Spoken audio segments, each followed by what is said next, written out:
రేయ్ రావే నడు నడు అమ్మకు రావే పద పద అమ్మకు పద. ఏమైంది అసలు? ఆ ఇన్స్పెక్టర్ కిరణ్ కి మన మీద అనుమానం రాలేదు కదా? అనుమానం వస్తే ఇక్కడికి ఎందుకు వస్తాం? తిన్నగా స్టేషన్కి వెళ్ళేవాళ్ళం కదా. సరే సరే డాక్టర్ గారు ఎలాగైనా మా చెల్లెల్ని కాపాడండి సార్, మీ రుణం ఉంచుకోను. అలాగే అలాగే లోపలికి తీసుకురండి. ఏంటండి ఏమైంది? ఏమోనమ్మా, ఉదయం అంతా ఆడపిల్లలాగానే ఉంటుంది, రాత్రి అయితే మగాళ్ళగా గడ్డాలు మీసాలు వస్తున్నాయి. అదెట్టా? అదే తెలియట్లేదమ్మా. ఏమోలేండి నాకేం. పద నువ్వు పద.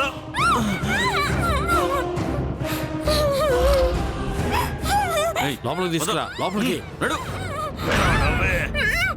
సార్ వచ్చారు. ఎవ్రీథింగ్ ఓకే కదా? Okay sir. ఏంటి కొత్తగా రాక? అవును, కిడ్నీలు ఎవరో కలిపి దాదాపు ₹1,00,00,000 దాకా చెప్పా. మీ అంత చూస్తాను. ఇడియట్, ముందు దాన్ని నోరు ముయించి లోపలికి తీసుకెళ్ళు. నోరు మీపే. పద లోపలికి. ధనుంజయ్ ఎక్కడ? లోపల సార్. నమస్తే సార్. నమస్తే ధనుంజయ్, అర్జెంట్గా ఈ పాప కిడ్నీలు ఎవరో తీసేయి.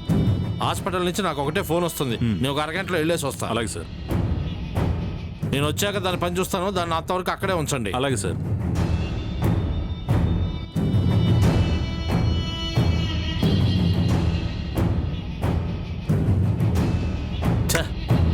ఆ ఇన్స్పెక్టర్ కిరణ్ సామాన్యురాలు కాదని విన్నాను. ఇన్ని సంవత్సరాల నుంచి వ్యాపారం చేస్తున్నాను, కనీసం ఒక్కసారి కూడా నా మీద అనుమానం రాలేదు.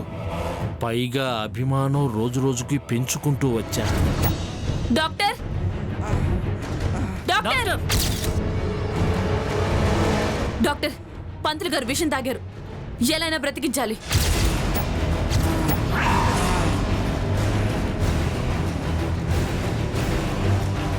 ఈ పంతులు ఎందుకు విషం తాగాడు?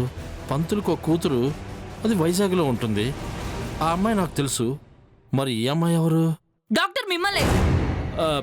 పంతులు గారు ఎలాగైనా బ్రతకాలి. వీడు బతకటం మీకంటే నాకు చాలా ముఖ్యం. డాక్టర్. అలాగే అలాగే. ఇంతకీ మీరెవరు? పంతులు గారికి మీరేమవుతారు? నా పేరు ఇన్స్పెక్టర్ కిరణ్.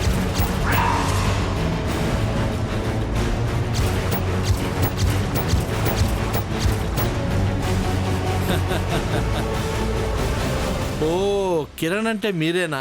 అవును డాక్టర్, ఈయన ఎలాగైనా కాపాడాలి. ఈ పంతులే ఒక ముఖ్యమైన కేసులో బలమైన సాక్షి.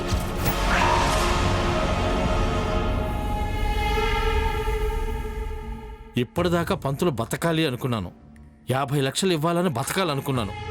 50 లక్షలు పోతే పోయాయి. వీడు బతికితే పరువుతో పాటు డబ్బు కూడా పోతుంది. Doctor. Okay okay bye.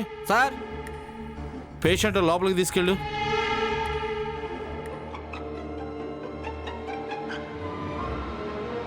Doctor, ప్రమాదమే ఉండదు కదా? ముందు మా వాళ్ళు చెక్ చేస్తారు, తర్వాత నేను వెళ్ళి చూస్తాను అసలు ఎలా జరిగింది.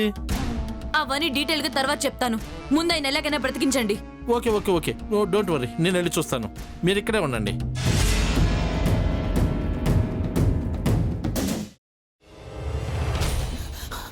నువ్వు ఇంకేమన్నా చెప్పాలా? ఇంకేమన్నా అబద్ధం చెప్పాలనుకుంటే చెప్పేయి.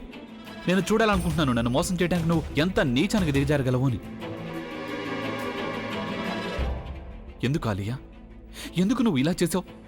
నీకు తెలుసు కదా, నానమ్మ తర్వాత నీ ఒక్కదానిని కదా నేను పూర్తిగా నమ్మేది. ఏమన్నావు నువ్వు?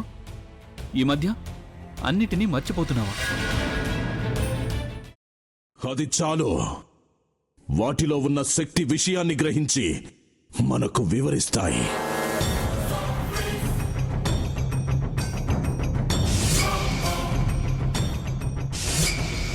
ఎవరు ఆ దండ విప్పొద్దు, గది తలుపులు తెరవద్దు.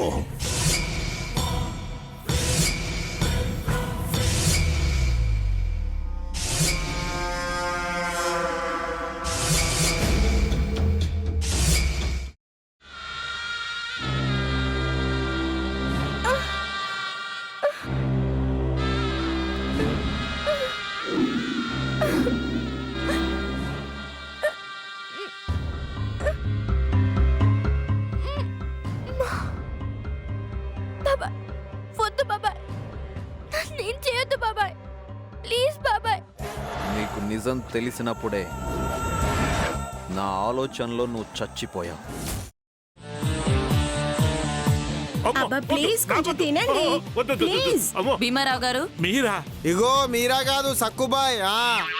అవును, మీ పనామే లేచిపోయిందని చెప్పి కంప్లైంట్ ఇచ్చినావు కదా. రేయ్, ఆయన కంప్లైంట్ ఇచ్చింది లేచిపోయిందని కాదు, కనిపించడం లేదు అని. అచ్చా, అట్లానా? సరే మేడం. ఇడియట్. ఆ వంట మనిషి పేరేంటన్నారు? రత్తాలు మేడం. ఏం పెద్ద మంచి, నీ వంట మంచిని కూడా మేడం అని పిలుస్తావా? రేయ్ హాఫ్ బ్రెయిన్,